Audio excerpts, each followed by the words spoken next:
Before modern medicine brought us anesthesia and antibiotics, people relied on leeches, herbs, and some truly bizarre rituals. Imagine falling ill in ancient Egypt and waking up to chanting priests, or having a headache in Rome treated with crushed mouse skull. Tonight, we'll gently explore the remedies, rituals, and raw reality behind healing in the ancient world. From the surprisingly wise to the downright terrifying.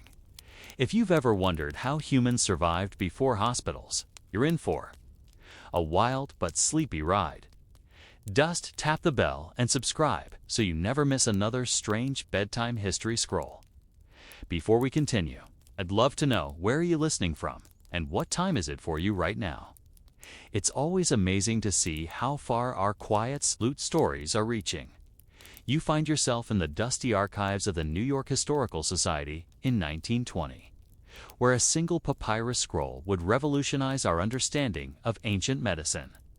This wasn't just any document, it was the Edwin Smith Papyrus, a medical treatise dating back to 1600 BCE, yet believed to be a copy of work from 3000 BCE. Making it one of humanity's oldest surgical textbooks, Britannica, the scroll had traveled a remarkable journey. In 1862, an American antiquities dealer named Edwin Smith acquired it in Luxor, Egypt. For decades, it sat in collections, its secrets locked away in hieroglyphic script. But when Smith died in 1906, the papyrus found its way to the Historical Society and eventually into the hands of James Henry Breasted, a pioneering Egyptologist who would spend 10 years translating its contents. Britannica. What Breasted discovered was extraordinary. This wasn't a collection of magical incantations or spiritual remedies, as many expected from ancient Egypt. Instead, he found a methodical, scientific approach to medicine that would seem familiar to any modern physician. The papyrus began with clinical cases of head injuries and worked systematically down the body, describing in meticulous detail the examination, diagnosis, treatment, and prognosis of each case. Britannica consider the level of detail in just one case. The papyrus describes a patient with a head wound where his skull is smashed. The ancient physician notes that the patient's eyes are squinting and that he does not. The text then provides a systematic examination protocol. First, the physician should examine the wound, then palpate the skull to detect fragments, and finally assess the patient's ability to move and respond to commands. These weren't random observations. The Edwin Smith Papyrus revealed that ancient Egyptian physicians understood the relationship between the pulse and the heart, a connection that European medicine wouldn't fully grasp for millennia. They knew how the stomach, bowels, and blood vessels functioned, and they could perform surgical procedures with remarkable precision. Britannica. Surgical instruments they used were surprisingly sophisticated. Egyptian surgeons worked with scalpels, forceps, and scissors that would look familiar in a modern operating room. They created splints from reeds tied together with linen strips or from pieces of wood padded with plant fibers.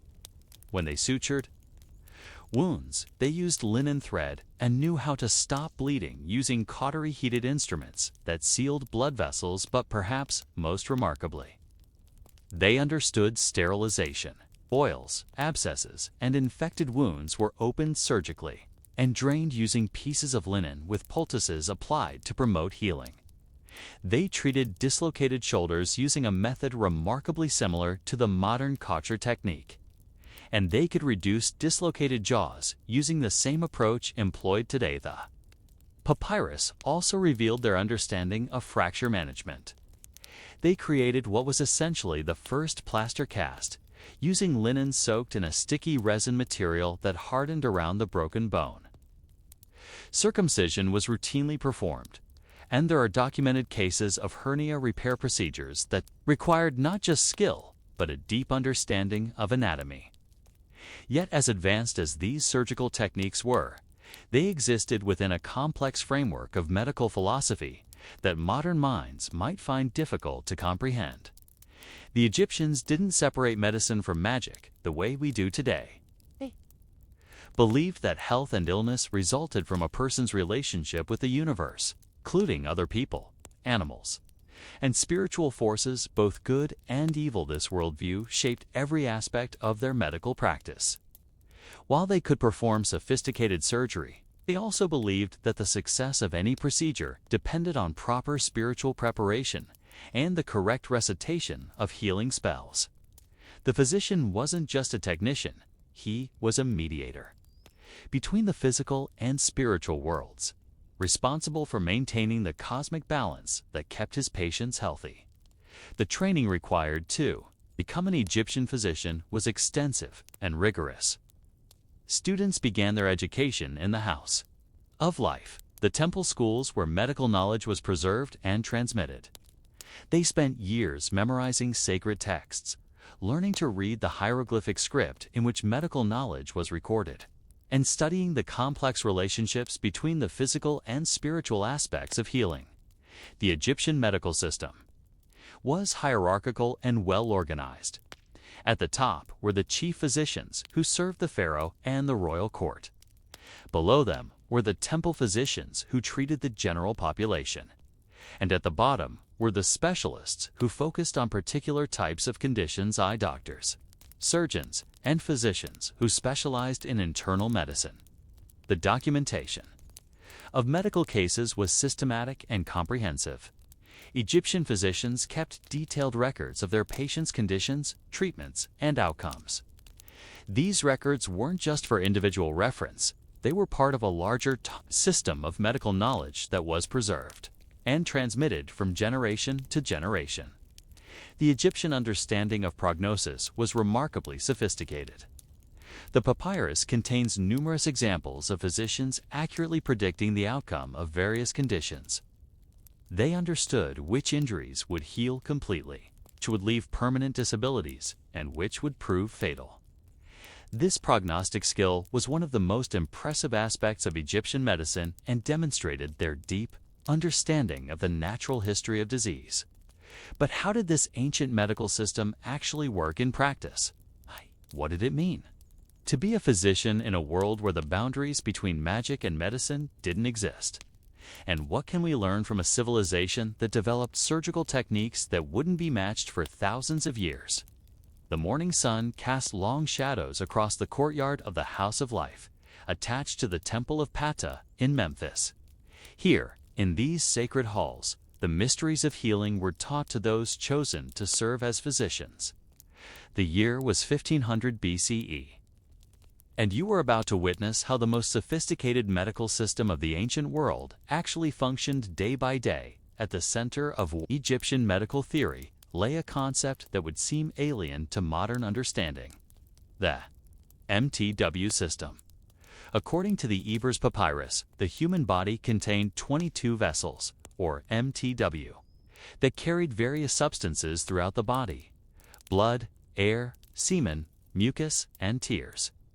These vessels were all connected at junction points and controlled by the heart, which the Egyptians correctly identified as the center of circulation. The Egyptian physician's primary diagnostic tool was the pulse. By feeling the pulse at various points on the body, a skilled practitioner could assess the condition of the MTW vessels. If the pulse was strong and regular, it indicated that the vessels were clear and functioning properly. If it was weak, irregular, or absent, it suggested blockages or disruptions in the system. This wasn't mere superstition. The Egyptians understood that the pulse was directly connected to the heart, and they used this knowledge to diagnose conditions that wouldn't be recognized by European medicine for centuries. They could identify diabetes by detecting the sweet taste of a patient's urine, and they were the first to document cases of cancer, describing breast tumors as bulging masses that were cool to the touch. The concept of balance mamat was central to Egyptian medical philosophy. Just as the annual flooding of the Nile was essential for Egypt's agricultural prosperity, the proper flow of substances through the body's vessels was essential for health.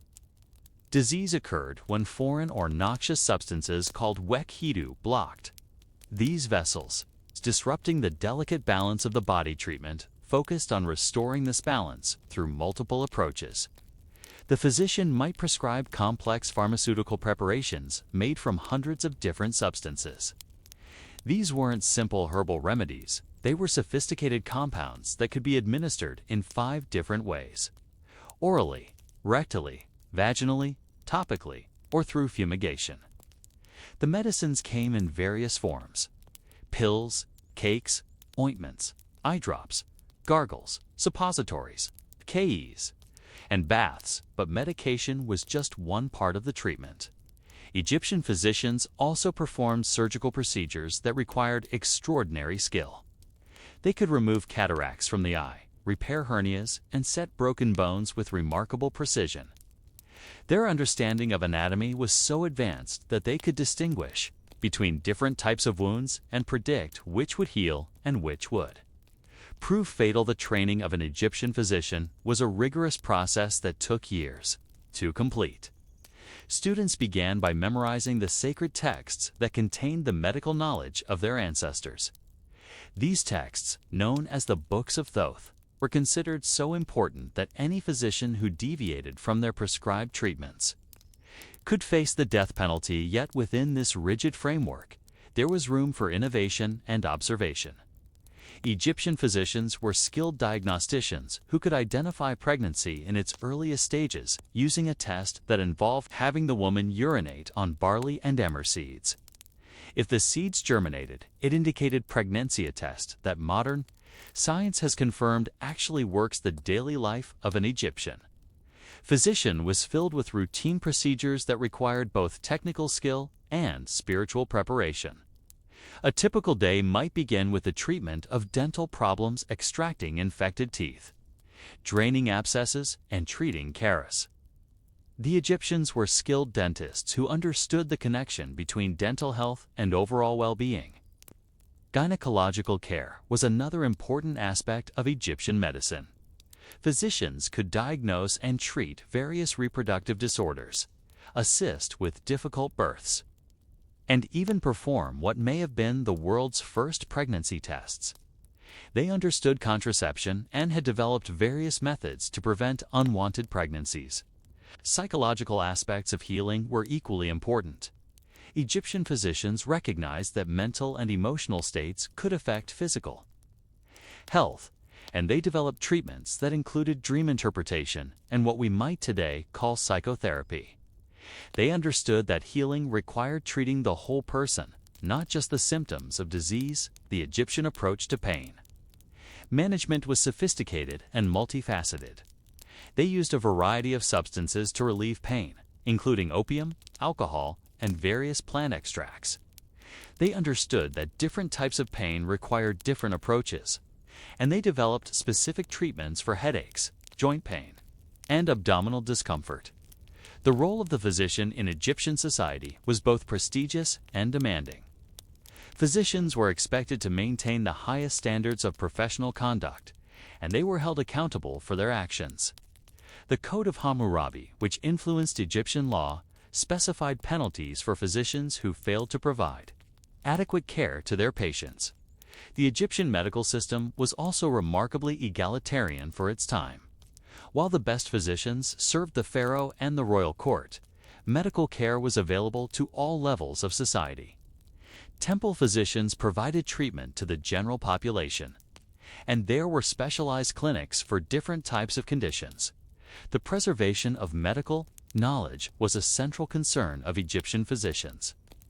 They understood that medical knowledge was valuable and fragile, and they took great care to preserve it for future generations. Medical texts were copied and recopied, and the most important knowledge was carved in stone to ensure its survival. But perhaps most fascinating was the Egyptians' approach to medical ethics. They believed that the physician had a sacred duty to heal, and this duty extended beyond the living to the dead. The process of mummification was itself a form of medical practice, requiring detailed knowledge of anatomy and preservation techniques that would ensure the deceased's successful journey to the afterlife. As night fell over the house of life, the day's work was far from over. The physician would spend hours preparing medicines, studying texts, and contemplating the mysteries of healing. But questions remained that would challenge even the most. Learned practitioners, how could they expand their understanding of the human body? What new techniques might be developed to treat conditions that currently defied cure? And how would their medical knowledge be passed on to future generations who might face entirely different health challenges? In the quiet hours before dawn, as the first light began to illuminate the ancient library of Alexandria, you might have found yourself among the scrolls and tablets that preserved thousands of years of medical knowledge. The year was 300 BCE, and the Great Library represented the culmination of Egyptian medical wisdom treasure trove of healing, knowledge that would influence medicine for millennia to come. The influence of Egyptian medicine extended far beyond the borders of the ancient kingdom. Greek physicians like Hippocrates and later Roman doctors drew extensively from Egyptian sources, adapting and expanding upon techniques that had been perfected along the Nile. The systematic approach to medical documentation that we see in the Edwin Smith papyrus became the foundation for medical literature that would follow Britannica consider. The impact of Egyptian surgical techniques on the ancient world. The instruments and procedures developed by Egyptian physicians remained virtually unchanged for over 1,000 years. When Roman surgeons went to battle, they carried medical kits that contained tools virtually identical to those used by Egyptian physicians centuries earlier. The scalpels, forceps, and surgical scissors that Egyptian craftsmen had perfected became the standard. Throughout the Mediterranean world, the pharmaceutical knowledge of the Egyptians was equally influential. Their understanding of medicinal plants, minerals, and animal products formed the basis of pharmacology throughout the ancient world. The complex preparations described in the Evers papyrus combinations of dozens of ingredients designed to treat specific conditions became the model for medical prescriptions that would persist well into the medieval period. But perhaps the most profound legacy of Egyptian medicine was its approach to medical education and practice. The concept of the physician as a learned professional, trained in both theoretical knowledge and practical skills, originated in the medical schools attached to Egyptian temples. The rigorous training program that required years of study and apprenticeship became the model for medical education that would eventually spread throughout the civilized world. The Egyptian understanding of anatomy and physiology, while limited by their reluctance to dissect human corpses, was remarkably advanced for its time.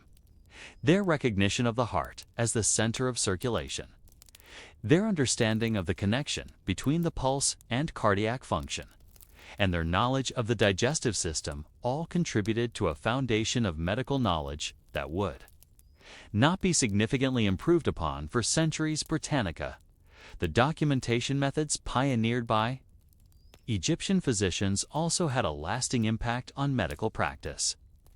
The systematic recording of symptoms, treatments, and outcomes that we see in the medical papyri established a tradition of medical record-keeping that continues to this day. The Egyptian approach to case studies, detailed descriptions of individual patients and their treatments became the foundation for clinical medicine. Britannica, integration of spiritual and physical healing that characterized Egyptian medicine also influenced medical practice throughout the ancient world. While modern medicine has largely separated these approaches, the Egyptian understanding that healing required attention to both the physical and emotional needs of the patient provided a holistic approach to healthcare that many contemporary medical practitioners are rediscovering. The transmission of Egyptian medical knowledge occurred through multiple channels. Greek scholars who studied in Egypt brought Egyptian medical concepts back to their homeland, where they were integrated with existing Greek medical traditions. Roman physicians who conquered Egypt but respected its medical achievements incorporated Egyptian techniques into their own practice. The Great Library of Alexandria served as a center for medical scholarship, where physicians from throughout the ancient world could study and learn from Egyptian texts. The decline of Egyptian medical influence came gradually. The center of learning shifted from Alexandria to other parts of the Mediterranean world. The Roman conquest of Egypt in 30 BCE marked the end of independent Egyptian medical development. But the knowledge preserved in the Great Library continued to influence medical practice for centuries to come. Islamic conquest of Egypt in 641 CE brought new opportunities for the preservation and transmission of Egyptian medical knowledge. Islamic scholars translated Egyptian medical texts into Arabic, preserving knowledge that might otherwise have been lost. The medieval Islamic world became a bridge between ancient Egyptian medicine and the medical Renaissance that would eventually emerge in Europe. The rediscovery of Egyptian medical texts in the modern era has provided valuable insights into the development of medical knowledge. The Edwin Smith Papyrus, with its rational scientific approach to surgery, challenged earlier assumptions about ancient medicine and demonstrated that sophisticated medical thinking existed thousands of years before the classical Greek period. Traditionally considered the foundation of Western medicine, Britannica Modern, medical historians have come to appreciate the Egyptian contributions to medical knowledge in ways that previous generations could not. The surgical techniques described in the ancient papyri, the pharmaceutical preparations detailed in the medical texts, and the diagnostic methods developed by Egyptian physicians all contributed to a foundation of medical knowledge that continues to influence healthcare today. The story of Egyptian medicine also reveals the importance of cultural continuity in the development of medical knowledge. The preservation of medical texts across centuries, the transmission of knowledge from teacher to student, and the maintenance of professional standards all contributed to the advancement of medical science in ways that might not have been possible without the stable institutional framework that Egyptian civilization provided. The Egyptian emphasis on preventive medicine also had a lasting impact on medical practice. Egyptian physicians understood that maintaining health was easier than treating disease, and they developed comprehensive approaches to health maintenance that included dietary recommendations, exercise, and lifestyle modifications. This preventive approach to medicine would influence medical practice throughout the ancient world and continues to be relevant today. The Egyptian understanding of the doctor-patient relationship also contributed to the development of medical ethics. Egyptian physicians recognized that they had a sacred duty to heal, and they developed professional standards that emphasized the importance of compassion, competence, and integrity in medical practice. These ethical principles would influence medical practice throughout the ancient world and contribute to the development of modern medical ethics. As we reflect on the achievements of Egyptian medicine, we are reminded that the foundation of modern healthcare was laid not by a single breakthrough or discovery, but by the patient accumulation of knowledge over centuries. The physicians who worked in the shadow of the pyramids, who documented their observations on papyrus scrolls, and who developed techniques that would endure for millennia, created a legacy that continues to shape medical practice today. Their understanding that healing required both technical skill and compassionate care, that effective treatment demanded careful observation and systematic documentation, and that medical knowledge must be preserved and transmitted to future generations, established principles that remain central to medical practice in the modern world. The morning mist clung to the slopes of Mount Kanados as you made your way up the stone path to the Asclepion of Kos, the most famous medical school in the ancient world. The year was 420 BCE, and you were about to witness the birth of scientific medicine as we know it.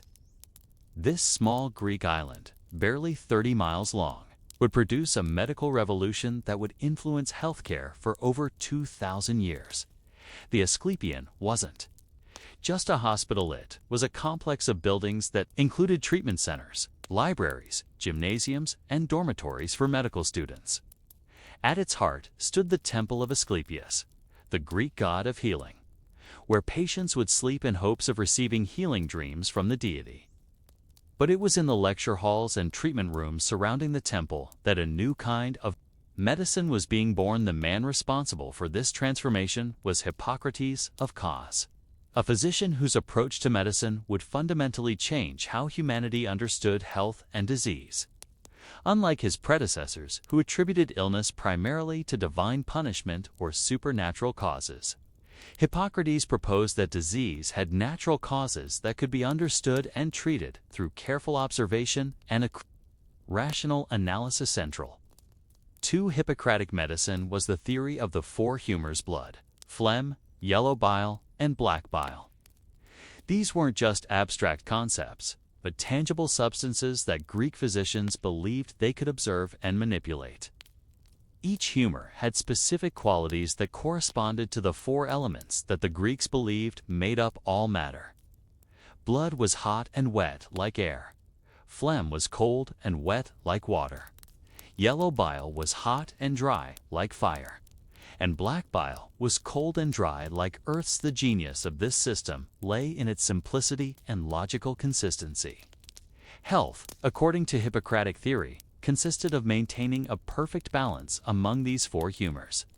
When the humors were in equilibrium, the person enjoyed good health. When one humor became excessive or deficient, illness resulted. This imbalance could be caused by various factors: overindulgence in food or drink, too much or too little physical exercise, changes in weather or season, or exposure to unhealthy environments. The seasonal connection was particularly important to Greek physicians. They observed that certain illnesses were more common at particular times of the year, and they attributed this to the natural tendency of specific humors to become excessive. During certain seasons, spring, with its warmth and moisture, was thought to increase blood, making people more susceptible to fevers and inflammatory conditions. Summer's heat and dryness could lead to an excess of yellow bile, causing irritability and digestive problems. Autumn's coolness and dryness might produce too much black bile, leading to melancholy and depression. Winter's cold and wet conditions could result in excess phlegm, causing respiratory ailments. The diagnostic process in Hippocratic medicine was exhaustive and systematic. A physician would begin by taking a detailed history of the patient's symptoms, lifestyle, diet, and recent experiences. He would carefully observe the patient's appearance, noting the color of the skin, the texture of the hair, the brightness of the eyes, and any unusual odors. The physician would examine bodily fluids, urine, blood, phlegm, and feces, looking for changes in color, consistency, and smell that might indicate which humor was out of balance. The treatment approach was equally methodical. Rather than relying primarily on medications, Hippocratic physicians focused on lifestyle modifications designed to restore humoral balance. If a patient showed signs of excess blood indicated by a red complexion, strong pulse, and energetic demeanor, the physician might recommend a cooling diet, reduced physical activity, and bloodletting to remove the surplus humor.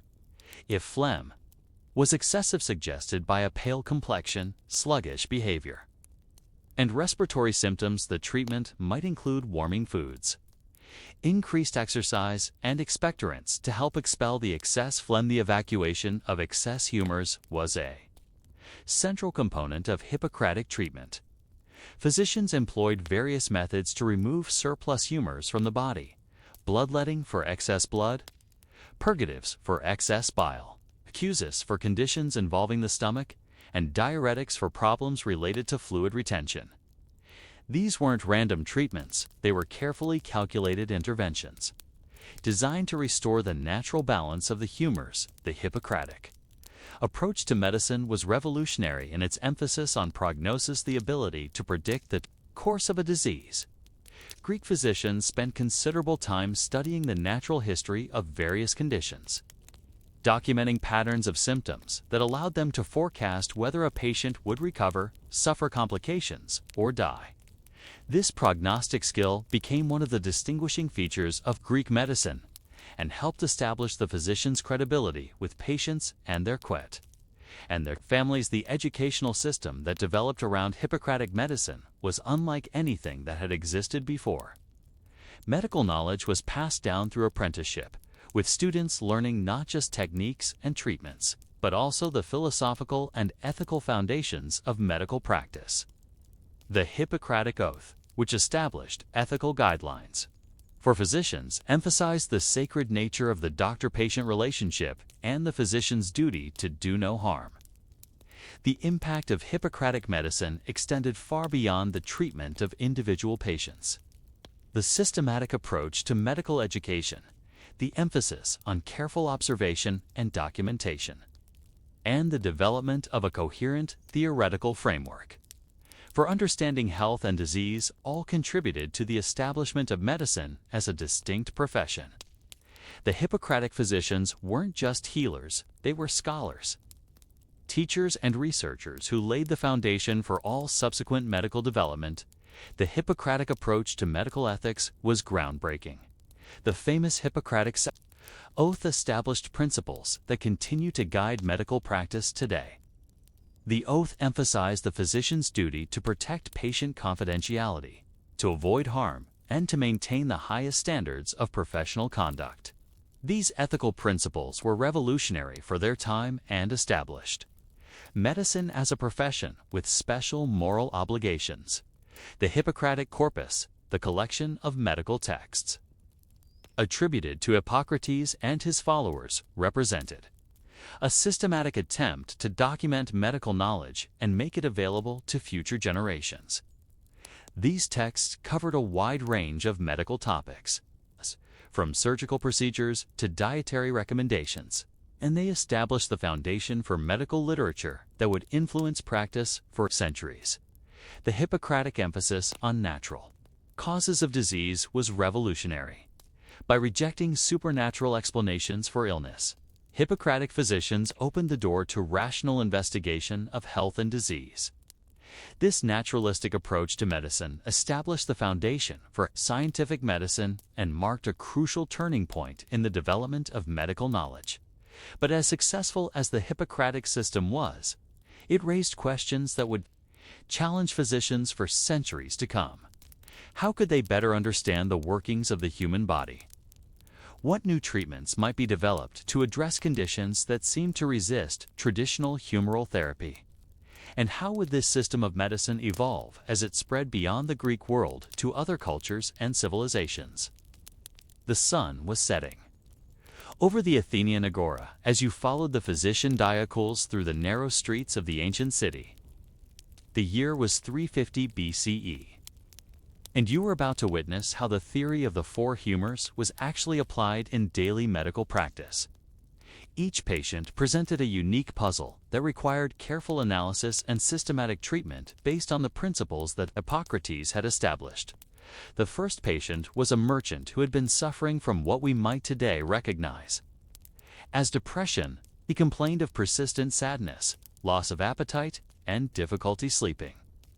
His complexion was pale and sallow, his movements were slow and deliberate, and he seemed to have lost interest in activities that had previously brought him pleasure. To the trained eye of a Hippocratic physician, these symptoms clearly indicated an excess of black bile, the cold and dry humor associated with melancholy. The diagnostic process began with a thorough examination of the patient's lifestyle and recent experiences. The physician learned that the merchant had been consuming a diet rich in cold and dry foods, aged cheeses, dried fruits, and dark wines, all of which were thought to increase black bile. He had also been spending long hours indoors, away from the warming influence of sunlight, and had recently experienced financial difficulties that had caused him considerable stress to treatment. Plan was designed to counter the excess black bile by introducing hot and wet influences into the patient's life. The physician prescribed a diet rich in warm, moist foods, fresh bread, young wines, and foods prepared with warming spices. He recommended increased physical activity, particularly exercises that would generate heat and promote perspiration. The patient was also advised to spend more time in sunlight and to engage in activities that would lift his spirits and counteract the depressive effects of the excess humor. Next patient presented a very different challenge. This was a young athlete who had been suffering from what appeared to be a high fever accompanied by delirium and aggressive behavior. His face was flushed, his pulse was rapid and strong, and he seemed to have boundless, albeit misdirected, energy. These symptoms clearly indicated an excess of blood, the hot and wet humor that was associated with vitality and strength when properly balanced for this patient. The physician recommended bloodletting, the direct removal of the excess humor that was causing the symptoms. This wasn't a random or brutal procedure, but a carefully calculated intervention. The physician used a sharp instrument to make a small incision in a vein, usually in the arm, and allowed a measured amount of blood to flow into a cup. The quantity removed was determined by the patient's age, constitution, and the severity of the symptoms. The bloodletting was accompanied by dietary modifications designed to prevent the regeneration of excess blood. The patient was placed on a cooling diet that avoided red meats, rich wines, and warming spices. Instead, he was given light foods with cooling properties, fresh fruits, vegetables, and small amounts of fish prepared without heating spices. Physical activity was restricted to prevent the generation of additional heat that might increase the blood humor. A third patient, an elderly woman, presented with symptoms that suggested an excess of phlegm. She had been experiencing persistent cough, difficulty breathing, and a general sense of sluggishness. Her complexion was pale, her movements were slow, and she complained of feeling cold even in warm weather. The physician attributed these symptoms to an accumulation of the cold and wet humor that was particularly common in elderly patients during the winter months. The treatment for this patient involved warming and drying interventions designed to reduce the excess phlegm.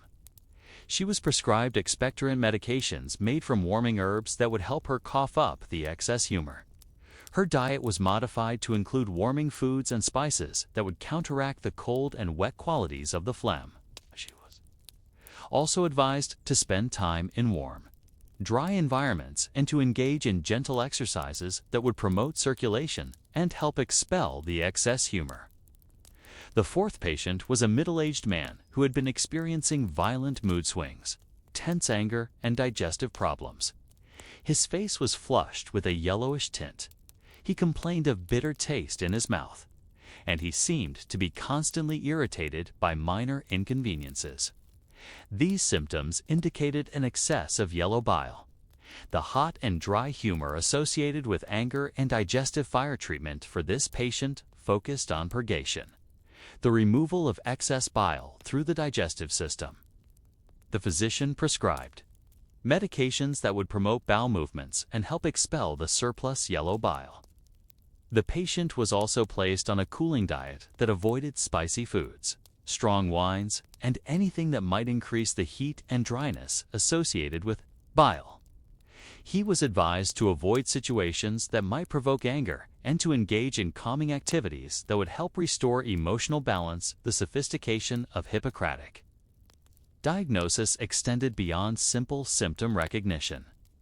Physicians were trained to observe subtle changes in the patient's appearance, behavior, and bodily functions that might indicate shifts in humoral balance. They would examine the color and consistency of urine, the appearance of the tongue, the quality of the pulse, and dozens of other indicators that could provide clues about the patient's condition. The timing of treatment was also crucial. Hippocratic physicians believed that the effectiveness of medical interventions depended on natural cycles and seasonal variations. Bloodletting, for example, was thought to be most effective during certain phases of the moon and at particular times of the year.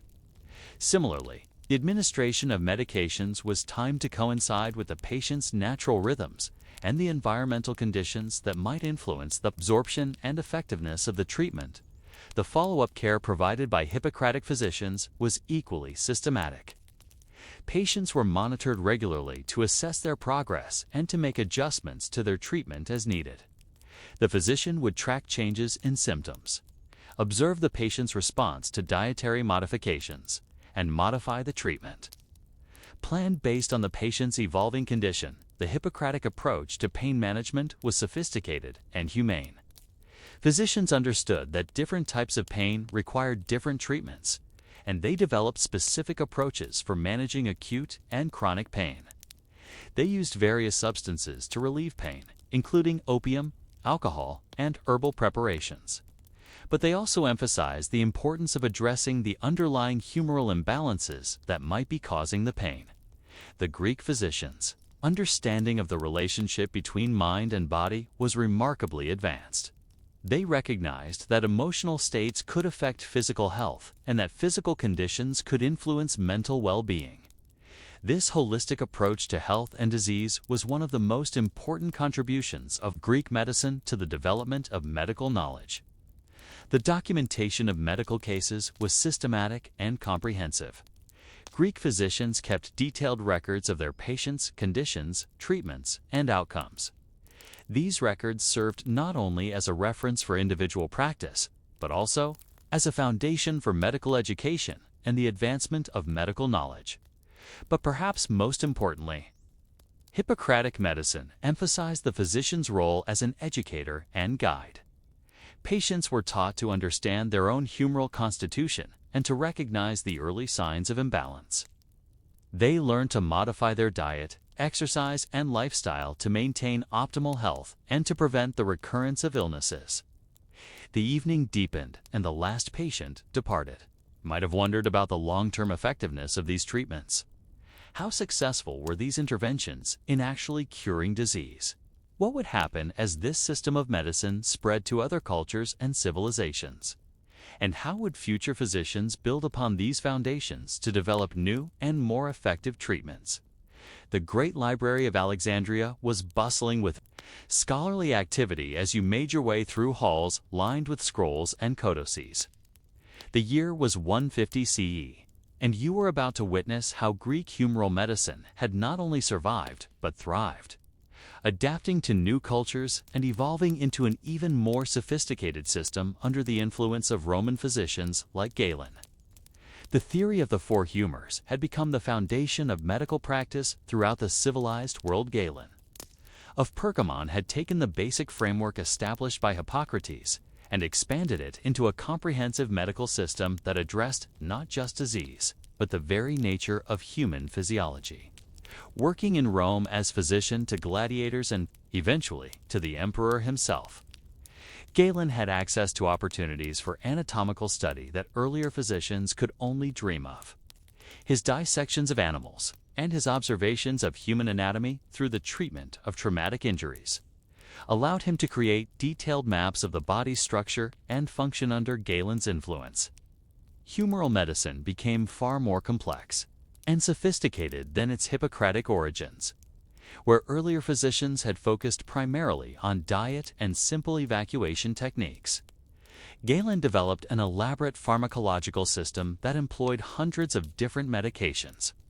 His compound drugs, known as galenicals, contained multiple ingredients carefully balanced to address specific humoral imbalances. Roman adoption of Greek medical theory wasn't simply a matter of copying existing practices. Roman physicians adapted humoral medicine to address the practical needs of their society, particularly the medical challenges posed by military campaigns and urban life. Roman army physicians developed portable medical kits that allowed them to provide humoral treatments under battlefield conditions. They created standardized procedures for treating wounds, managing epidemic diseases, and maintaining the health of large populations. The spread of humoral medicine throughout the Roman Empire created a need for standardized medical education. Medical schools were established in major cities, where students learned not just the practical techniques of diagnosis and treatment, but also the philosophical foundations of humoral theory. The curriculum included the study of anatomy, the properties of medicinal substances, and the complex relationships between the humors and various disease states. The persistence of humoral medicine was remarkable. As the Roman Empire declined and fell, the medical knowledge preserved in Greek and Latin texts continued to influence medical practice throughout Europe and the Islamic world. Medieval physicians in Baghdad, Cordoba, and Paris all based their treatments on the fundamental principles established by Hippocrates and refined by Galen during the Islamic Golden Age. Physicians like Al-Razi and Ibn Sina Avicenna further developed humoral medicine, creating new diagnostic techniques and therapeutic approaches based on Greek foundations. Their works, translated into Latin, became standard textbooks in European medical schools for centuries. The theory of the four humors became so deeply embedded in medical thinking that it influenced not just treatment, but the very language used to describe health and disease. Medieval period saw the development of increasingly sophisticated applications of humoral theory. Physicians created detailed charts linking specific foods, activities, and environmental conditions to their effects on different humors. They developed elaborate diagnostic systems that could identify subtle humoral imbalances before they manifested as obvious symptoms. The practice of bloodletting became so refined that physicians could specify exactly how much blood should be removed based on the patient's age, constitution, and the specific nature of their humoral imbalance. World History Encyclopedia. The University. Medical schools that emerged in the later medieval period made humoral medicine even more systematic and academic. Students at institutions like the University of Bologna and the University of Paris spent years studying the complex relationships between the humors and various disease states. They learned to prepare elaborate pharmaceutical compounds and to perform sophisticated diagnostic procedures based on humoral principles. The Renaissance brought new challenges to humoral medicine, but also new opportunities for refinement. The rediscovery of classical texts, improved anatomical knowledge, and the development of new pharmaceutical techniques all contributed to the evolution of humoral theory. Physicians like Paracelsus began to question some aspects of traditional humoral medicine, but the basic framework remained intact. The influence of humoral medicine extended far beyond medical practice. The theory of the four humors influenced art, literature, and philosophy for centuries. The concept of the four temperaments, sanguine, choleric, melancholic, and phlegmatic, became a fundamental way of understanding human personality and behavior. These ideas influenced everything from theatrical characterization to educational theory. The integration of humoral medicine with other medical traditions created new hybrid approaches to healing. In the Islamic world, Greek humoral theory was combined with Persian and Indian medical practices to create new systems of diagnosis and treatment. In medieval Europe, humoral medicine was integrated with herbal traditions and folk healing practices to create comprehensive approaches to healthcare. The decline of humoral medicine came gradually rather than suddenly. The development of more sophisticated understanding of anatomy and physiology during the 17th and 18th centuries began to undermine some of the basic assumptions of humoral theory. The discovery of circulation by William Harvey, the development of microscopy, and the gradual understanding of infectious disease all contributed to a growing skepticism about the four humors. However, the final abandonment of humoral medicine didn't occur until the mid-19th century, when the rise of controlled empirical science provided alternative explanations for disease and more effective treatments. The development of germ theory, the understanding of cellular pathology, and the introduction of effective pharmaceutical agents all contributed to the replacement of humoral medicine with modern, scientific medicine. The legacy of humoral medicine extends far beyond its specific theories and treatments. The emphasis on systematic observation, the importance of considering the whole patient rather than just isolated symptoms, and the recognition that effective treatment required understanding the underlying causes of disease all became permanent features of medical practice. The concept of preventive medicine, importance of lifestyle factors in health and disease, and the recognition that treatment should be individualized based on the patient's specific constitution all have their roots in humoral medicine. Hippocratic emphasis on medical ethics continued to influence medical practice long after humoral theory was abandoned. The principles established in the Hippocratic Oath, the duty to do no harm, the importance of patient confidentiality, and the need to maintain the highest standards of professional conduct remains central to medical ethics today. The Greek contribution to medical education was equally lasting. The systematic approach to medical training, the emphasis on both theoretical knowledge and practical skills, and the recognition that medicine required lifelong learning all became permanent. Features of medical education. The concept of the physician as a learned professional, trained in both the science and art of healing, originated in Greek medical schools and continues to influence medical education today. Modern medicine, for all its technological sophistication, still grapples with questions that humoral physicians addressed centuries ago. How do we understand the relationship between mind and body? What role do environmental factors play in health and disease? How do we balance the need for standardized treatments with the recognition that each patient is unique? These questions, which were central to humoral medicine, remain relevant to contemporary medical practice. The story of humoral medicine reminds us that medical knowledge is not simply a collection of facts and techniques, but a way of understanding the human condition. For over 2,000 years, the theory of the four humors provided a framework for thinking about health and disease that was both scientifically rational and deeply humane. While we have moved beyond the specific theories of humoral medicine, its emphasis on careful observation, systematic treatment, and compassionate care continues to influence medical practice today. The roar of the crowd echoed through the stone corridors beneath the Colosseum as you followed the young physician Galen through the shadowy passages that led to the gladiatorial medical facilities. The year was 162 CE, and you were about to witness how Roman medicine had evolved from its Greek origins into something entirely new and practical. Surgical approach to healing that would define medical practice for centuries to whom Galen had just been appointed as physician to the gladiators of Pergamon, a position that would provide him with unprecedented opportunities to study human anatomy and develop surgical techniques.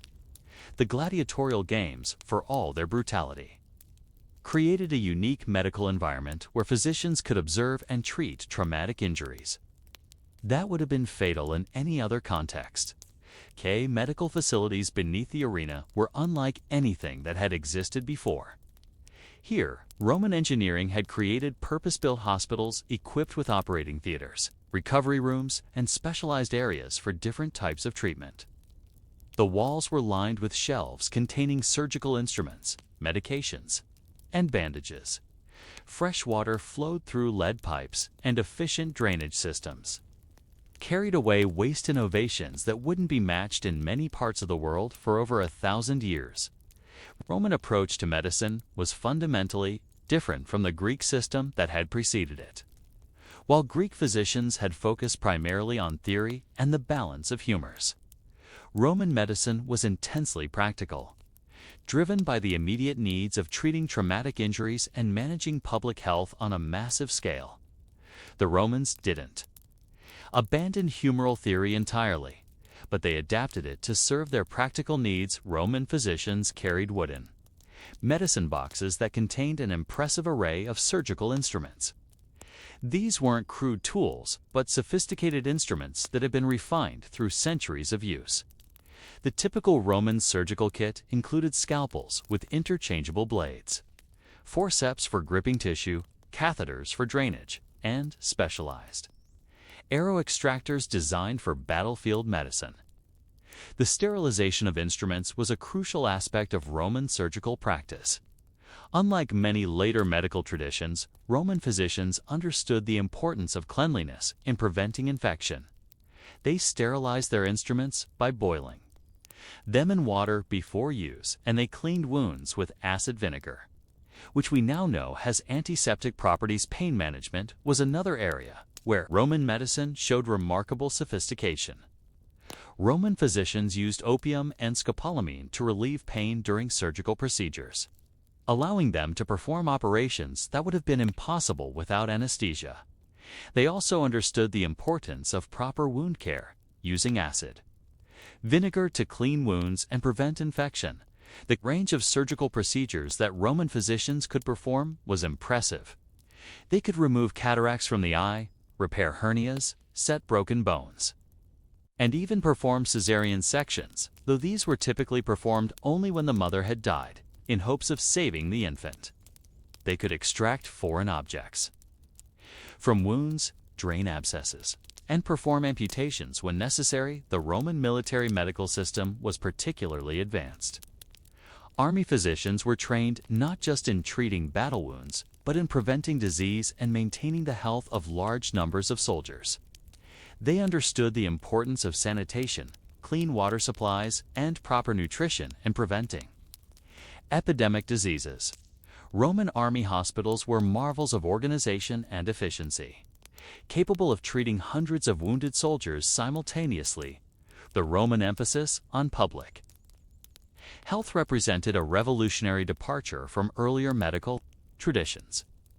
While Greek medicine had focused primarily on treating individual patients, Roman physicians recognized that the health of the community was essential for the well-being of its citizens. They developed sophisticated public health systems that included aqueducts to provide clean water, sewers to remove waste, and public baths to promote hygiene. The Roman approach to medical education was equally innovative. Medical schools were established in major cities throughout the empire, where students learned not just theoretical knowledge, but practical skills that would serve them in their careers. The curriculum included anatomy, surgery, pharmacology, and public health, creating physicians who were far more broadly trained than their predecessors. The Roman medical system also recognized the importance of specialization. While earlier physicians had been generalists who treated all types of predisposed conditions, Roman medicine began to develop specialized fields. There were physicians who focused on eye diseases, others who specialized in surgery, and still others who concentrated on women's health and childbirth. Pharmaceutical knowledge of Roman physicians was extensive and sophisticated. They had access to medicinal substances from throughout the empire and beyond, including herbs, minerals, and animal products. They understood the properties of hundreds of different medications and could prepare complex compounds designed to treat specific conditions. The Roman legal system also played a role in medical practice. Physicians were held to high standards of professional conduct, and there were legal penalties for medical malpractice. This legal framework helped establish medicine as a respected profession and encouraged physicians to maintain high standards of care. The Roman approach to trauma surgery was particularly sophisticated. Gladiatorial combat provided physicians with opportunities to observe and treat every type of wound imaginable. They developed techniques for controlling bleeding, repairing damaged organs, and preventing infection that wouldn't be matched for centuries. The knowledge gained from treating gladiators was then applied to military medicine and civilian practice. The organization of Roman consular services was systematic and efficient. The empire was divided into medical districts, each with its own hospitals, medical schools, and administrative structure. This organization allowed for the standardization of medical practice and the efficient distribution of medical resources throughout the empire. The Roman understanding of hygiene and sanitation was remarkably advanced. They recognized that disease could be spread through contaminated water, poor sanitation, and overcrowding. This understanding led to the development of public health measures that were far ahead of their time and wouldn't be matched again until the modern era. But perhaps most importantly, Roman medicine established the principle that medical knowledge should be systematically recorded and preserved. Roman physicians wrote detailed accounts of their observations and treatments, creating a body of medical literature that would influence medical practice for centuries to come. As you watched Galen work in the gladiatorial medical facilities, treating wounds with precision and skill, you might have wondered about the limits of Roman medical knowledge. How far could their surgical techniques be pushed? What new discoveries might be made as the empire expanded and encountered different cultures and medical traditions? And how would this practical approach to medicine evolve as it spread throughout the ancient world? The morning sun streamed through the high windows of the Roman surgical theater as you observed the meticulous preparation for a complex operation. The year was 200 CE, and you were witnessing the pinnacle of ancient surgical technique. The patient, a wealthy merchant who had suffered a severe injury to his leg, lay unconscious on the marble operating table, sedated with a careful mixture of opium and wine. The surgeon, trained in the techniques perfected by Galen, approached the operation with the methodical precision that had become the hallmark of Roman medicine. His instruments were laid out on a nearby table, each one carefully sterilized and arranged for easy access. The array of surgical tools was impressive, a testament to centuries of refinement and innovation. The vaginal speculum, one of the most sophisticated Roman instruments, demonstrated the remarkable engineering skills of Roman craftsmen. This device consisted of a cylindrical tube with 2, 3, or sometimes 4 dovetailing valves that could be opened and closed using a handle with a screw mechanism. The design was so effective that it remained virtually unchanged until the 20th century, a testament to the engineering sophistication of Roman medical instruments. The bone levers were another example of Roman surgical innovation. These instruments were used for positioning fractured bones during the healing process, and they could also be employed for extracting teeth.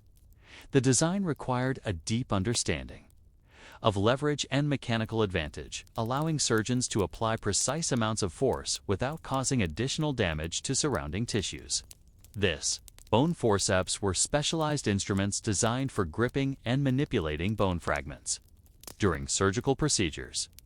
These tools required exceptional craftsmanship, as they needed to be strong enough to handle bone, yet precise enough to work in confined spaces without damaging surrounding tissue.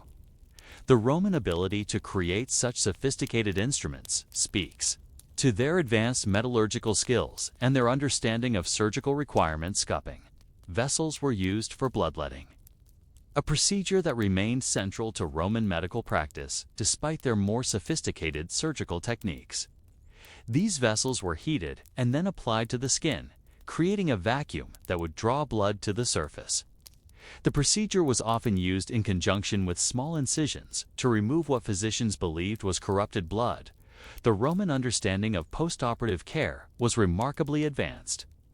After operations on the nose, rectum, or other body cavities, surgeons would insert tubes made of lead or bronze to prevent contraction or adhesion of the tissues. These tubes also served as conduits for delivering medicinal substances directly to the surgical site, demonstrating a sophisticated understanding of wound healing and expiating infection. The tile cautery was one of the most versatile instruments in the Roman surgical arsenal. Cauterization served multiple purposes. It could stop bleeding by sealing blood vessels, destroy tumors, provide counter-irritation to relieve pain, and serve as a bloodless surgical knife. The procedure required considerable skill, as the surgeon needed to apply exactly the right amount of heat for the appropriate duration to achieve the desired result without causing excessive damage. Portable probe case was an innovation that reflected the practical needs of Roman medical practice. This cylindrical container was designed to store and protect the delicate probes and curettes that physicians used for diagnosis and treatment. The fact that Hippocrates had mentioned such portable equipment cases for house calls suggests that the concept had ancient origins, but the Roman versions were more sophisticated and durable. The male catheter was another example of Roman surgical precision. These instruments were used for treating urinary problems and required considerable skill to insert safely. The Roman versions were carefully designed to navigate the complex anatomy of the urinary system without causing damage, demonstrating a sophisticated understanding of human anatomy. The clyster, used for administering enemas, was an important tool in Roman medical practice. Romans believed that many diseases were caused by the accumulation of harmful substances in the body, and they used enemas both for treatment and for general health maintenance. The Roman clyster was a sophisticated device that could deliver precise amounts of medicinal substances or cleansing. Solutions obstetrical hooks were specialized instruments used during difficult births. These tools allowed Roman physicians to assist in deliveries when complications arose, though the procedures were often dangerous for both mother and child. The existence of such specialized instruments suggests that Roman physicians had considerable experience with obstetrical procedures. The various types of forceps epilation, forceps for removing unwanted hair, uvula forceps for throat surgery, and abdominal forceps for internal procedures demonstrated the high degree of specialization that had developed in Roman medicine. Each instrument was designed for specific purposes, and their use required extensive training and experience. The osteotomes, surgical scissors, and scalpels were the basic tools of Roman surgery, but they were far from primitive. Roman scalpels had interchangeable blades, allowing surgeons to select the appropriate cutting edge for different procedures. The surgical scissors were precision instruments that could cut tissue cleanly without causing unnecessary damage to the spatula probes.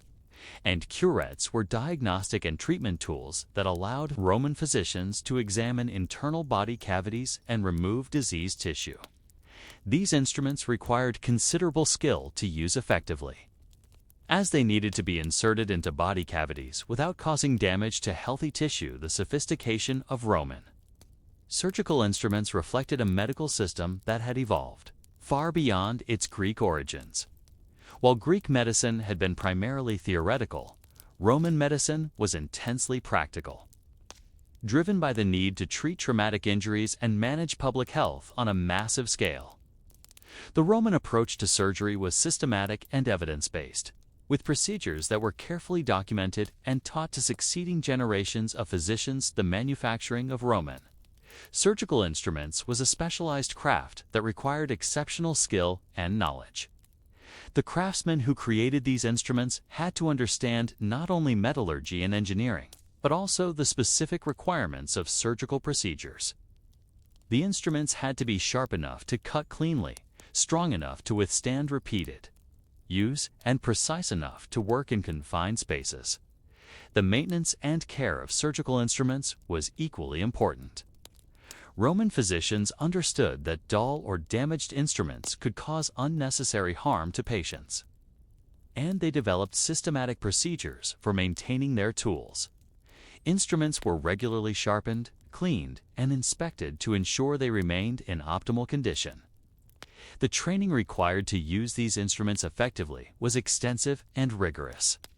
Roman medical students spent years learning not just the theoretical aspects of surgery, but also the practical skills required to use each instrument safely and effectively.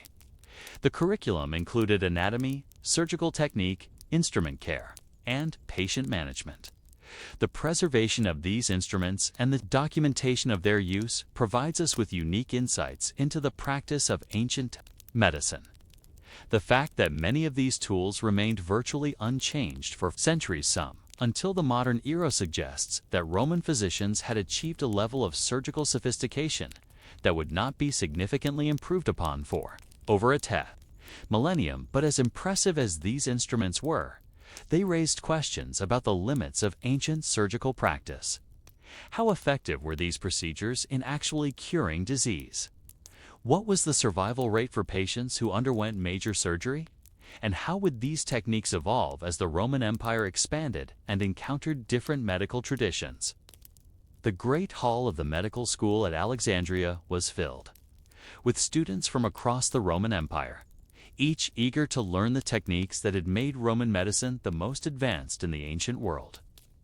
The year was 300 CE, and you were witnessing the culmination of centuries of medical development, a system that had transformed healing from a collection of folk remedies into a sophisticated science. The Roman contribution to medical knowledge extended far beyond their surgical innovations.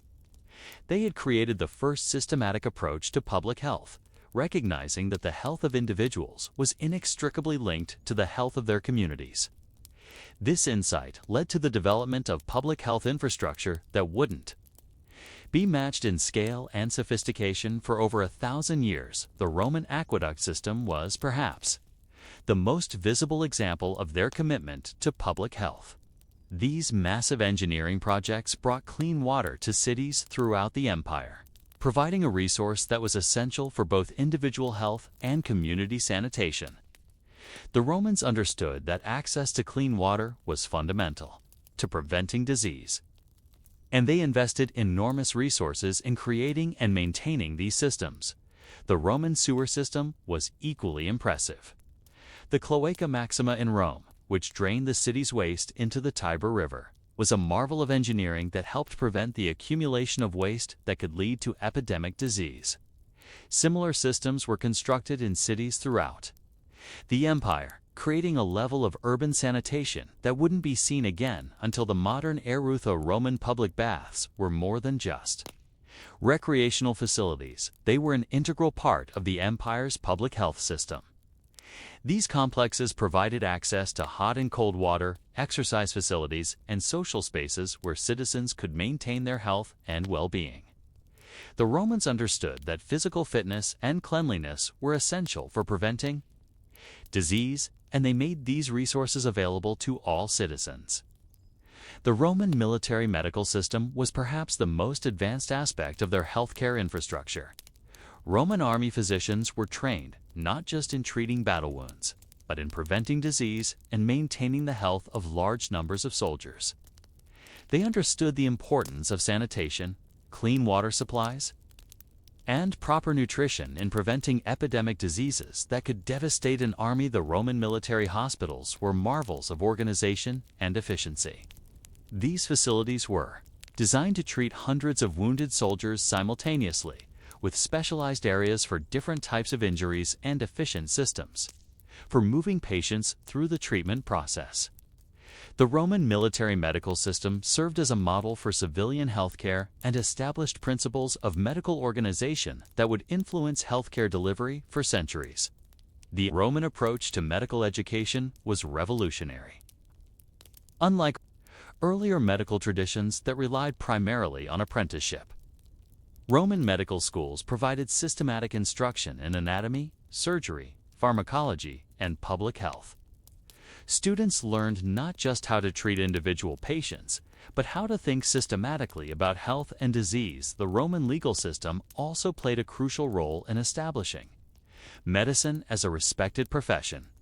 Roman law provided protections for physicians and established standards for medical practice. At the same time, it held physicians accountable for their actions, creating legal penalties for medical malpractice that helped ensure high standards of care. The Roman pharmaceutical system was sophisticated and extensive. Roman physicians had access to medicinal substances from throughout the empire and beyond, including herbs, minerals, and animal products from Africa, Asia, and Northern Europe. They understood the properties of hundreds of different medications and could prepare complex compounds designed to treat specific conditions. The Roman approach to medical documentation was also revolutionary. Roman physicians wrote detailed accounts of their observations and treatments, creating a body of medical literature that preserved knowledge for future generations. This systematic approach to medical documentation established principles of medical record-keeping that continue to influence healthcare today. Integration of different medical traditions was another important aspect of Roman medicine. As the empire expanded, Roman physicians encountered medical practices from Egypt, Greece, Persia, and other cultures. Rather than rejecting these foreign practices, Roman medicine incorporated the best elements from each tradition, creating a more comprehensive approach to healthcare. The Roman understanding of disease causation was sophisticated and multifaceted. While they retained the Greek theory of the four humors, they also recognized the importance of environmental factors, lifestyle choices, and social conditions in causing disease. This broader understanding of disease causation led to more effective prevention and treatment strategies. The decline of Roman medicine came gradually, as the empire itself began to fragment and decline. The complex infrastructure that had supported Roman medical practice, the aqueducts, sewers, hospitals, and schools, became increasingly difficult to maintain as political and economic conditions deteriorated. The knowledge preserved in Roman medical texts continued to influence medical practice. But the institutional framework that had made Roman medicine so effective gradually disappeared. Preservation of Roman medical knowledge during the medieval period was largely due to the efforts of Islamic scholars who translated and preserved Roman medical texts. These scholars not only preserved Roman medical knowledge, but also expanded upon it, creating new treatments and diagnostic techniques based on Roman foundations. The Renaissance brought renewed interest in Roman medical knowledge, as scholars rediscovered classical texts and began to apply Roman principles to contemporary medical practice. The Roman emphasis on systematic observation, careful documentation, and practical application provided a foundation for the scientific revolution that would eventually transform medicine. The modern legacy of Roman medicine can be seen in many aspects of contemporary healthcare. The Roman emphasis on public health, the importance of sanitation and clean water, and the organization of medical services all continue to influence healthcare delivery today. The Roman approach to medical education, with its emphasis on systematic instruction and practical training, established principles that continue to guide medical education. The Roman surgical instruments that have survived from the ancient world demonstrate a level of sophistication that in many cases wasn't improved upon for centuries. The Roman understanding of surgical technique, postoperative care, and infection prevention established principles that remained central to surgical practice well into the modern era. Perhaps most importantly, Roman medicine established the principle that healthcare should be systematically organized and available to all citizens. The Roman military medical system, the public health infrastructure, and the legal framework that supported medical practice all reflected a commitment to healthcare as a public good rather than a private privilege. The story of Roman medicine reminds us that medical progress is not simply a matter of individual discoveries or innovations, but requires the development of institutional frameworks that can support and sustain medical practice. The Roman achievement was not just in developing new treatments or surgical techniques, but in creating a system that could train physicians, maintain standards of care, and ensure that medical knowledge was preserved and transmitted to future generations. As the Roman Empire faded into history, the medical knowledge and institutional frameworks they had developed continued to influence healthcare throughout the world. The principles of public health, systematic medical education, and evidence-based practice that the Romans had established would eventually contribute to the development of modern medicine, demonstrating that the foundations of contemporary healthcare were laid not in the modern era, but in the ancient world. The morning mist clung to the mountain peaks surrounding the ancient temple of Huangshan. As you followed the elderly physician through the carefully tended herb gardens, the year was 500 BCE, and you were about to witness the birth of a medical system that would endure for over 2 millennia. Fundamentally different from anything that had developed in the Mediterranean world, traditional Chinese medicine emerged from a philosophical understanding of the universe that was profoundly different from Western thought, where Greek physicians would eventually focus on the 4 humors as discrete substances within the body. Chinese medicine was built upon the concept of qi, pronounced qi, a vital energy that flowed through all living things and connected the individual to the cosmos. Chinese understanding of health and disease was based on the principle of balance, not just within the body, but between the individual and the natural world. Health was seen as a state of harmony between opposing forces, yin and yang, hot and cold, internal and external. Disease occurred when this balance was disrupted, either by internal factors like emotions or lifestyle, or by external factors like weather or seasonal changes. Diagnostic methods developed by Chinese physicians were unlike anything practiced elsewhere in the ancient world. rather than focusing primarily on obvious symptoms. Chinese diagnosis involved a comprehensive assessment of the patient's overall condition. The physician would examine the patient's tongue, noting its color, texture, and coating. The pulse was felt at multiple points on both wrists, with practitioners learning to distinguish dozens of different pulse qualities that could indicate various states of health and disease. The Chinese understanding of anatomy was based on the concept of meridians and visible pathways through which qi flowed throughout the body. These meridians connected the internal organs to specific points on the skin, creating a comprehensive map of the body's energy system. Unlike Western anatomy, which focused on physical structures, Chinese anatomy was primarily concerned with function and energy flow acupuncture. The practice of inserting thin needles into specific points on the body was based on this understanding of meridian pathways. The earliest acupuncture needles were made from sharpened stones and bones, dating back to around 6000 BCE by 500 BCE. Chinese craftsmen were creating sophisticated metal needles that could be inserted with remarkable precision. The theoretical foundation of acupuncture was complex and sophisticated. Chinese physicians believed that disease was caused by blockages or imbalances in the flow of qi through the meridians.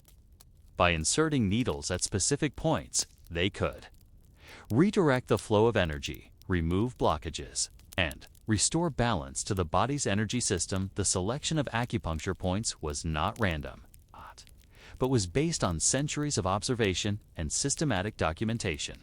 Chinese physicians had identified hundreds of specific points on the body, each with particular properties and therapeutic effects. The combination of points used in treatment was carefully chosen based on the patient's specific condition and constitution. Moxentus, the practice of burning dried mugwort moxa on or near acupuncture points, was another fundamental technique in Chinese medicine.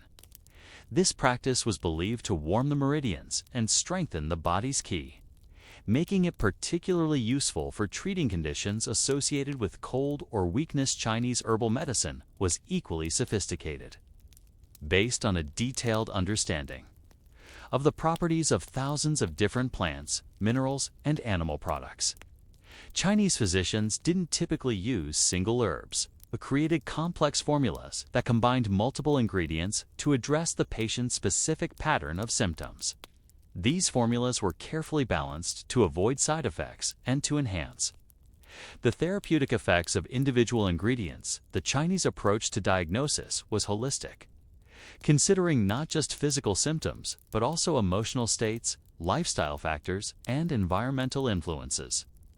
Chinese physicians would spend considerable time questioning patients about their sleep patterns, appetite, emotional state, and daily habits.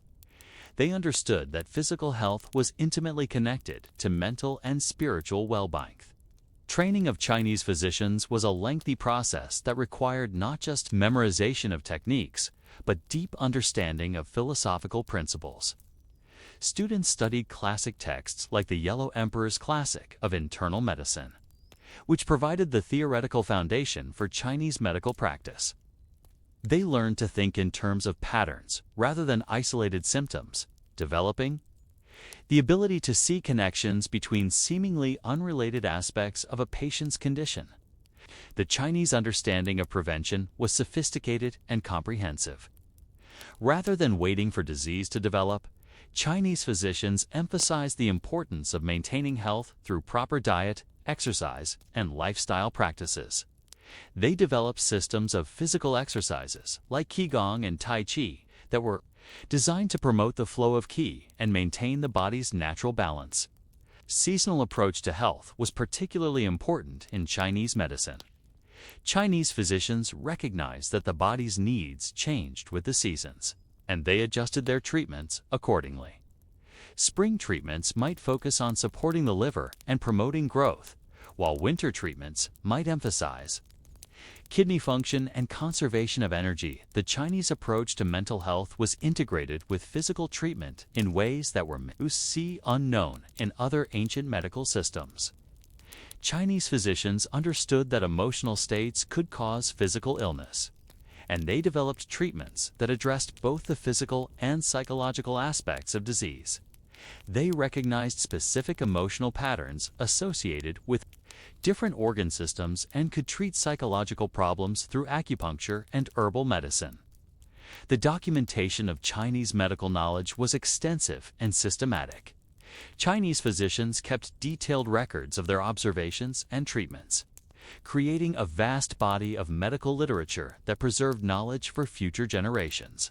This documentation was not just descriptive but analytical, with physicians attempting to understand the underlying principles that governed health and disease. The Chinese understanding of the relationship between microcosm and macrocosm was fundamental to their medical philosophy.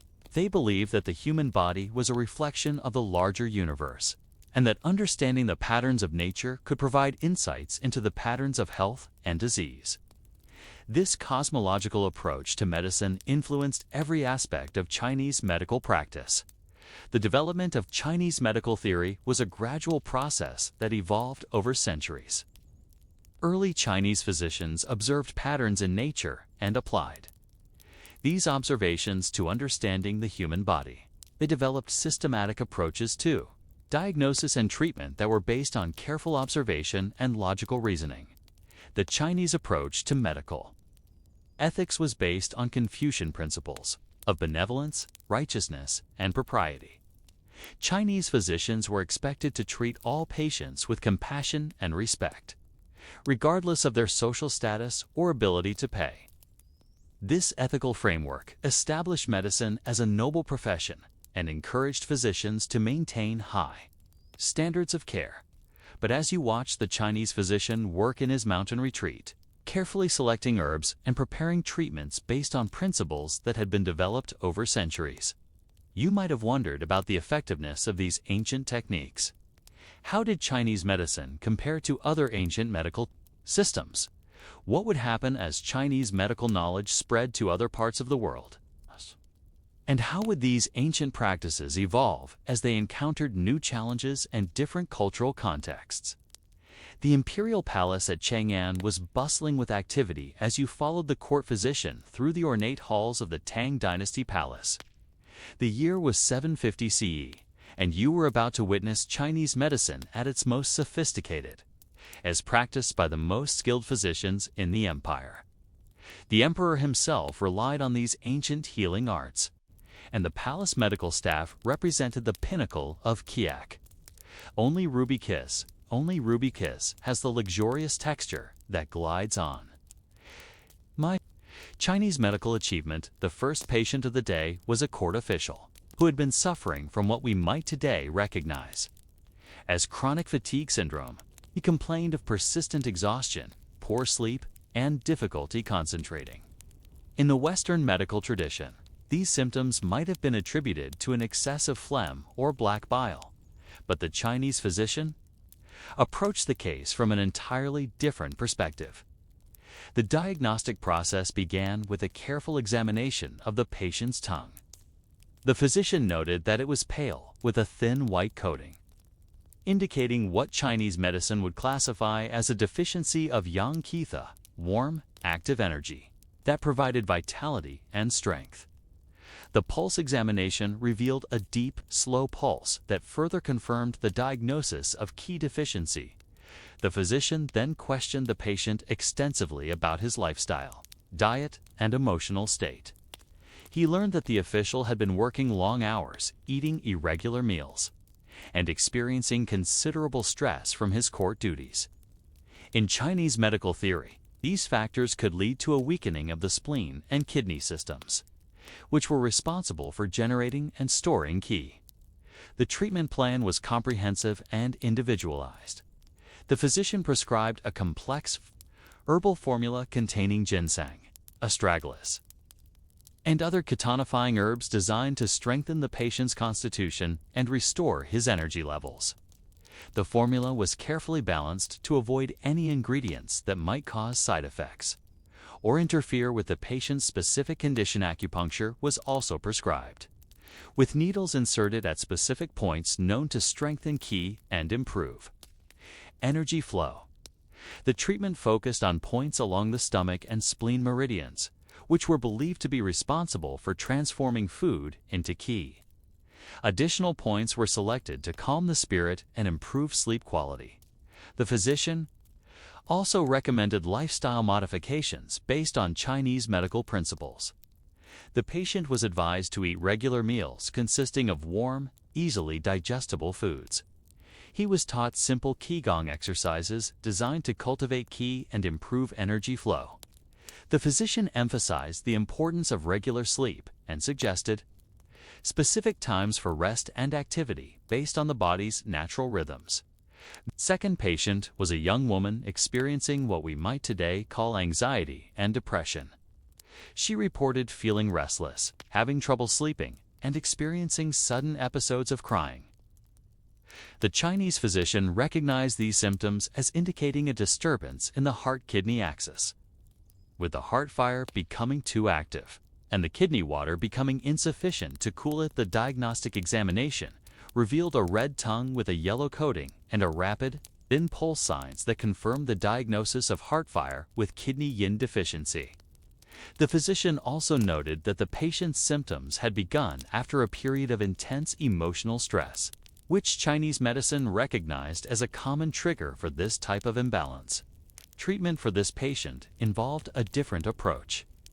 The herbal prescription included ingredients like lily bulb, aphiopagan, and schisandra berry, which were known to nourish kidney yin and calm the heart spirit. The formula was designed to cool the excessive fire while strengthening the water element that would naturally balance it. The acupuncture treatment focused on points that would calm the spirit and restore balance between the heart and kidney systems. The needles were inserted at specific points on the wrists, ankles, and head, creating a treatment that addressed both the physical and emotional aspects of the patient's condition. Physician also prescribed meditation and breathing exercises designed to calm the mind and promote emotional balance. He recommended specific dietary modifications, including foods that would nourish yin energy and avoid ingredients that might increase heat in the body. Third patient was an elderly man suffering from arthritis and joint pain. Western medicine might have attributed his symptoms to an excess of cold and moist humors, but the Chinese physician diagnosed the condition as a blockage of qi and blood in the meridians, complicated by kidney yang deficiency that had developed. With age, the treatment approach combined multiple modalities. The herbal prescription included ingredients like cinnamon, aconite, and ginger, which were known to warm the kidneys and promote circulation. The formula also contained herbs that would move qi and blood through the meridians, helping to clear the blockages that were causing pain. Acupuncture was particularly important for this patient, with needles inserted at local points near the affected joints as well as distant points that would influence the overall energy flow. The physician also employed moxibustion, burning dried mugwort on specific points to provide deep warmth and strengthen the kidney yang. The fourth patient was a middle-aged man with digestive problems. He complained of poor appetite, bloating after meals, and loose stools. The Chinese physician diagnosed this as a deficiency of spleen qi, the energy responsible for transforming food into nutrients and maintaining digestive function. The herbal treatment focused on strengthening the spleen and improving digestive function. The prescription included ingredients like ginseng, white atractylodes, and poria, which were known to tonify spleen qi and improve the transformation of food. The formula was designed to be gentle and easily digestible, avoiding any ingredients that might further burden the weakened digestive system. Acupuncture treatment targeted points along the stomach and spleen meridians, with additional points selected to regulate the overall digestive function. The physician also recommended specific dietary guidelines, including foods that would strengthen the spleen and cooking methods that would make nutrients more easily absorbed. The sophistication of Chinese medical practice extended beyond individual treatments to include preventive care and health maintenance. The palace physician maintained detailed records of each patient's constitution and treatment history, allowing him to anticipate potential health problems and adjust treatments seasonally. The integration of multiple treatment modalities was a hallmark of Chinese medical practice. Patients typically received combinations of herbal medicine, acupuncture, dietary therapy, and lifestyle recommendations, all tailored to their specific condition and constitution. This holistic approach recognized that effective treatment required addressing all aspects of the patient's health. The Chinese approach to follow-up care was equally sophisticated. Patients were monitored regularly to assess their progress and adjust treatments as needed. The physician would track changes in pulse quality, tongue appearance, and symptom patterns, modifying the treatment plan based on the patient's response. Seasonal adjustment of treatments was a unique feature of Chinese medicine. The physician would modify prescriptions and recommendations based on the changing needs of the body throughout the year. Recognizing that health requirements varied with the seasons and that treatments should be adjusted accordingly, the Chinese understanding of constitutional types was another sophisticated aspect of their medical practice. Physicians recognized that different individuals had different constitutional strengths and weaknesses, and they tailored treatments accordingly. This individualized approach to medicine was far ahead of its time and anticipated modern concepts of personalized medicine. The Chinese approach to pain management was comprehensive and sophisticated.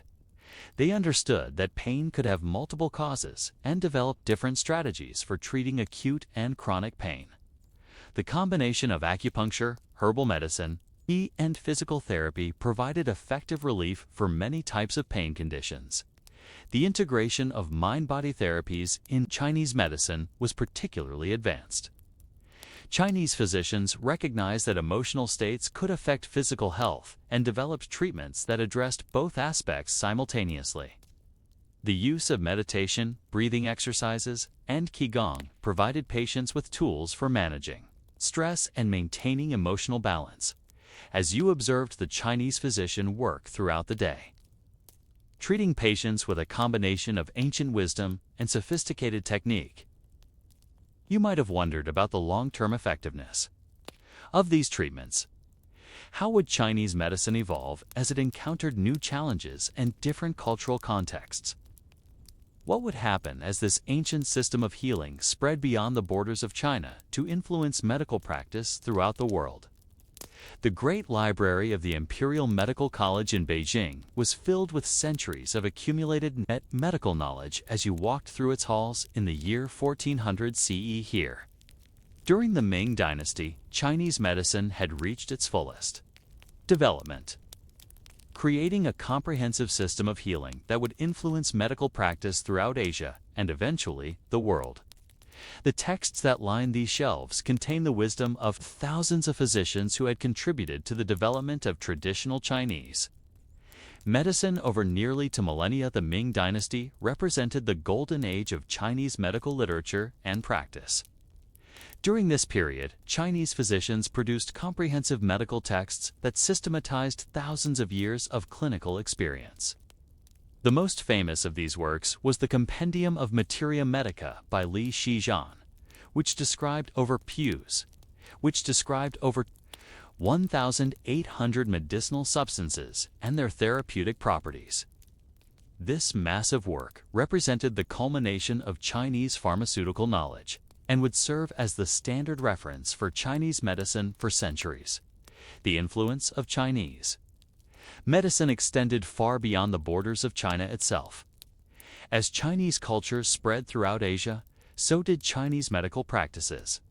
Korean, Japanese, and Vietnamese medical traditions all incorporated Chinese diagnostic methods, acupuncture techniques, and herbal prescriptions, adapting them to local conditions and cultural preferences while maintaining the essential theoretical framework. The spread of Chinese medicine was facilitated by the systematic nature of its documentation. Unlike many other ancient medical traditions that relied primarily on oral transmission, Chinese medicine was extensively documented in written texts that could be copied, translated, and transmitted across cultural boundaries. This documentation included not just treatment protocols, but also the theoretical principles that guided clinical practice. The encounter between Chinese medicine and Western medical practices began in earnest during the 16th and 17th centuries. As European missionaries and traders brought back reports of Chinese medical techniques, the practice of acupuncture, in particular, captured the imagination of European physicians, who struggled to understand how inserting needles into the body could produce therapeutic effects. Chinese approach to epidemic disease management was particularly sophisticated and would prove influential in later medical development. Chinese physicians had developed systematic methods for identifying and treating epidemic diseases, including detailed protocols for isolation, treatment, and prevention. Their understanding of how diseases spread through populations was remarkably advanced for its time. The integration of Chinese medicine with other medical traditions created new hybrid approaches to healing. In countries like Korea and Japan, Chinese medical principles were combined with indigenous healing practices to create unique medical systems that incorporated the best of both traditions. This cross-cultural fertilization demonstrated the adaptability and universality of Chinese medical principles. The decline of traditional Chinese medicine began in the 19th century, as Western colonial powers gained influence in China and Western medical practices were introduced. The Chinese government, pressured by Western powers and influenced by modernization movements, began to question the value of traditional medical practices and to promote Western-style medical education. However, the 20th century brought a remarkable revival of interest in Chinese medicine, both within China and internationally. The Chinese government, recognizing the value of traditional medical knowledge, began to systematically research and document Chinese medical practices. This research led to the development of integrated medical systems that combine traditional Chinese medicine with modern Western medical techniques. The modern scientific study of Chinese medicine has revealed insights that validate many traditional practices. Research has shown that acupuncture can stimulate the release of natural painkillers and affect brain areas involved in pain processing. Studies have demonstrated the effectiveness of acupuncture for treating chronic pain conditions, reducing headache frequency, and managing various other health problems. The practice of Tai Chi, which evolved from Chinese medical principles, has been shown to improve balance and stability in older adults, reduce pain from arthritis, and help manage conditions like fibromyalgia and back pain. These findings have led to the incorporation of Tai Chi into Western medical practice as a form of therapeutic exercise. Chinese herbal medicine has also been the subject of extensive scientific research. While studies have shown promising results for many conditions, the complexity of Chinese herbal formulas and the individualized nature of Chinese medical practice have made it difficult to apply Western research methods to traditional Chinese treatments. The global influence of Chinese medicine continues to grow in the 21st century. Acupuncture is now practiced in hospitals and clinics throughout the world, and Chinese herbal medicines are increasingly available in Western countries. The World Health Organization has recognized acupuncture as an effective treatment for numerous conditions, and medical schools in many countries now include courses on traditional Chinese medicine. The integration of Chinese medicine with modern healthcare has created new possibilities for treatment and prevention. The Chinese emphasis on prevention and health maintenance has influenced Western approaches to preventive medicine, while the Chinese understanding of the connection between mind and body has contributed to the development of integrative medical practices. The challenge of integrating Chinese medicine with modern healthcare lies in bridging the gap between traditional diagnostic methods and modern scientific understanding. Chinese medicine's emphasis on patterns and balance doesn't easily translate into the disease-focused approach of Western medicine, requiring new frameworks for understanding and applying traditional knowledge. The future of Chinese medicine lies in its ability to adapt to modern conditions while maintaining its essential principles. As chronic diseases become more prevalent in developed countries, the Chinese emphasis on prevention, lifestyle modification, and holistic treatment becomes increasingly relevant. The integration of ancient wisdom with modern scientific methods offers new possibilities for addressing health challenges that purely technological approaches have struggled to solve. The preservation and transmission of Chinese medical knowledge has been a remarkable achievement spanning over 2 millennia. The systematic documentation of medical practices, the establishment of medical schools, and the development of standardized treatments all contributed to the survival and evolution of Chinese medicine. This continuity of medical knowledge represents one of the longest, unbroken medical traditions in human history. The Chinese approach to medical research was sophisticated and systematic. Chinese physicians conducted careful observations of patient responses to treatments, documented their findings, and used this information to refine their techniques.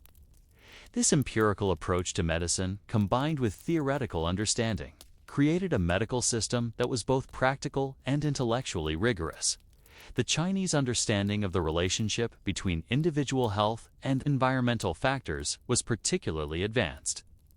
Chinese physicians recognized that health was influenced by climate, season, lifestyle, and social conditions.